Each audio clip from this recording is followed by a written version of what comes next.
Good afternoon, everyone, and welcome to another Facebook Live Monday. Thank you so much for joining me here in my little home office and for just hanging out with me this afternoon. Today we're going to be talking about when people try to make meaning of our grief. And by that I mean when people make an effort to make your lost story significant, to make your grief stand for something, to make it influential in your life, to make it kind of fit into the pattern of how your life works. And it's kind of like an everything happens for a reason thing, but it's like maybe your grief happened because of this, maybe your grief happened because of this, maybe you were meant to X, Y, Z. And when that is forced on us in our grief journey, it's a very, very unpleasant experience, and it's almost offensive. Yeah. So this week on the podcast, I read an email that I received from a listener who was watching a TV show. I believe it's called Once Upon a Time, and it's very reminiscent of like old fairy tales being brought into a new storyline. And there was a prince character who was telling a Snow White character, after they discovered that their child was going to be taken away, that it's okay that this is happening because in the future we're going to come across a better dream. We're going to come across a different, more unexpected dream. We're going to come across a way that will have made this okay for us. And it's interesting because watching this show, this listener that wrote into me from the podcast, she wrote in saying, 18 months ago, I would have been so pissed at this. 18 months ago, this would have really lit a fire under me. 18 months ago, when I was not as far along into my grief journey, into my healing, into my growing as I am now, I'd be really ticked off hearing this, because it sounds like, this man is trying to make meaning for Snow White's character in this movie. And she said, but as a woman who one day has woken up and had to face the reality that I will no longer have my own biological children, this statement now comes to me as a comfort. But essentially it came to her as a comfort because she believes it for herself now. She created that meaning for herself that, okay, this dream I have to release, and she did all this work of releasing this dream herself. This reality can no longer exist for her. She had to put in all the work, all the grief, all of the time and space that you have to give yourself in a grief process to really not necessarily release this dream, but to pivot to this idea of a new reality. She's like, coming to this, I can actually hear words like this and they're comforting to me now, but they had to be my own. They had to come from me. And this idea of us being allowed to create our own meaning really resonated hardcore in my interview this week, which I did with Carrie Egan, who wrote the book On Living, and also a book that I didn't know about until she came on the show called Fumbling.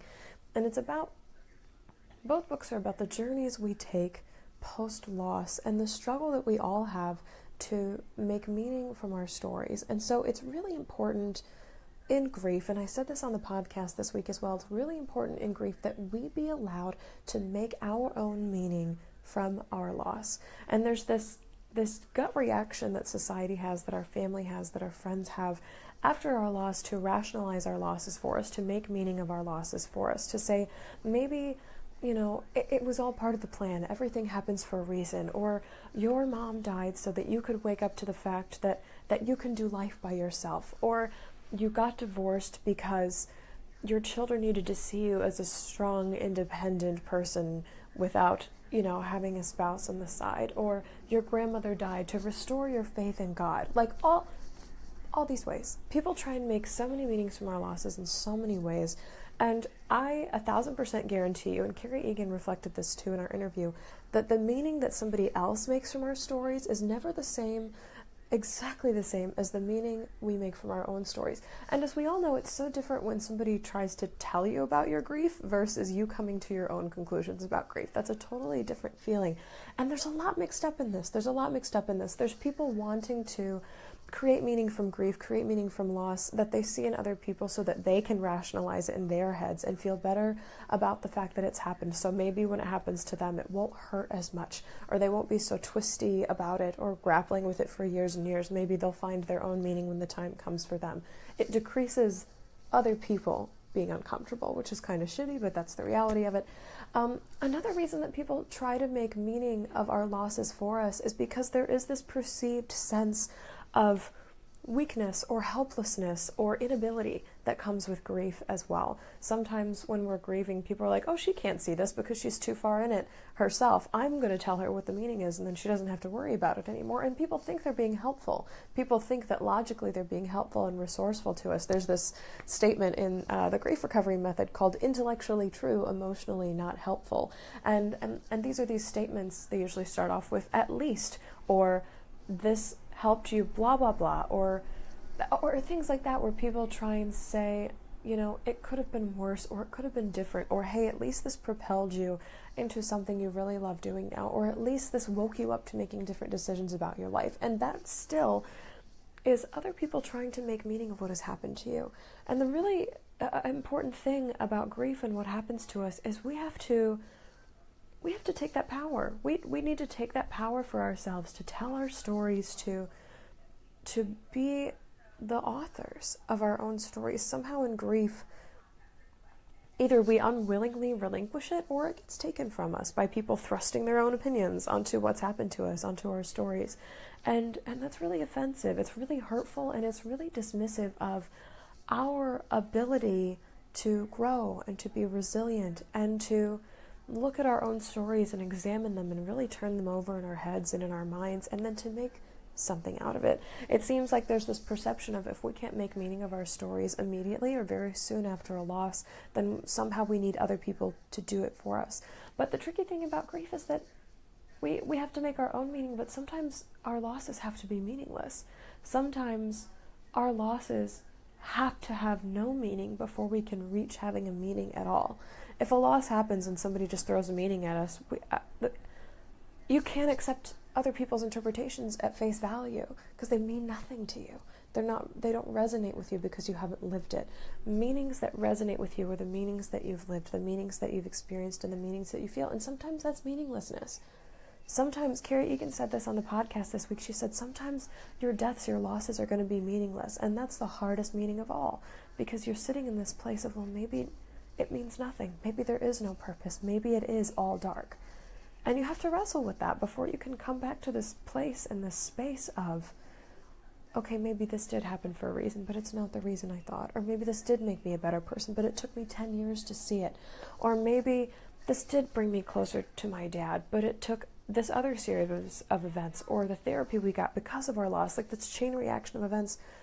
We have to come to these conclusions ourselves. So, practical tips for this is kind of the takeaway that I'll give you for this week, is if you are grieving and you're finding that people are trying to thrust meaning onto your losses, or author your meanings for you, or author your story for you, you can say something like, I know you have really good intentions, because pretty much everybody does. If they're talking to you about your loss, they almost always have good intentions. They just don't know how to do it because society is not, it's still taboo. We haven't gotten there yet. We're working on it. I'm working on it. But something like, I know you have good intentions. I know you mean well, but this event in my life has thrown me for a loop, and I'd really like the opportunity to make my own meaning of it before, you add your own opinion. Something like that.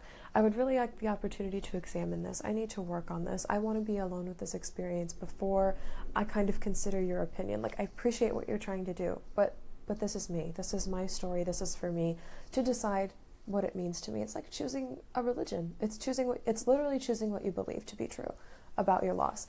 And conversely, on the flip side of that, if you are sitting with someone who is grieving a loss, if you're on the other side of this, A, don't offer your meaning or interpretation, but B, to help people, if you want to help somebody find meaning in their story, sit, listen, ask questions if invited, give advice if invited. So it takes a lot of space. Carrie Egan writes about this in her book. It takes a lot of space to make meaning, to sit with somebody else's pain, and this is the most important part, to not try and jump in and save them when we see them drowning. Drowning is a part of the process of grief, that meaninglessness, that darkness of maybe it doesn't mean anything, maybe it doesn't have a purpose, maybe it's all for nothing. Sitting on the edge of that and not jumping in to fix it, to offer input, to have a life raft or an at least statement, that's one of the hardest things you can do. And it's very, very underappreciated. that skill of listening and being present in the space of not needing to jump in is very underappreciated. But if you're supporting somebody who is wrestling with this meaning making, who is turning it over in their heads, who's like unraveling new truths and stories for themselves, that space, just sit there on the ledge with them, unflinchingly. Just sit in that space with them. Yeah, that's pretty cool. A lot on meaning making today.